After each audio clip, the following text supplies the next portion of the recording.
بسم اللہ الرحمن الرحیم۔ السلام علیکم۔ اللہ تعالیٰ نے حضرت آدم علیہ السلام کی پسلی سے بی بی حوا کو پیدا کیا۔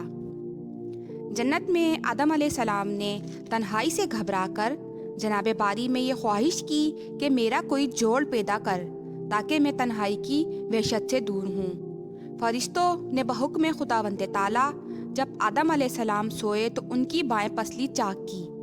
خدا کی قدرت کاملہ سے ایک عورت خوبصورت پیدا ہوئی اور ایک لمحے میں سب قد و قامت اس کا درست ہو گیا۔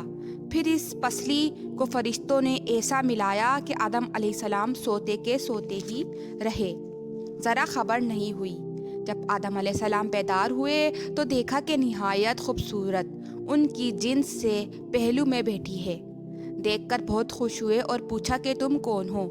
اللہ تعالیٰ نے فرمایا کہ ہماری لونڈی ہے اور اس کا نام حوا ہے، یہ تمہاری وحشت کو دور کرنے کے لیے پیدا کی گئی ہے۔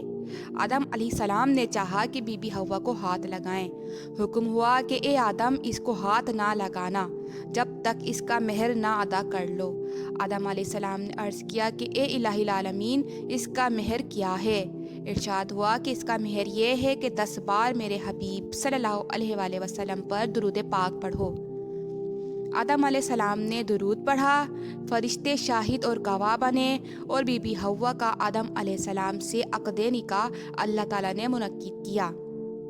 مدارجۃ النبوہ میں لکھا ہے کہ جس وقت رب العزت نے آدم علیہ السلام کا نکاح حوا کے ساتھ کیا اور کلام قدوس پڑھا تو شیطان کو دشمنی ہوئی اور آدم علیہ السلام کے دل میں طرح طرح کے وسوسے ڈالے۔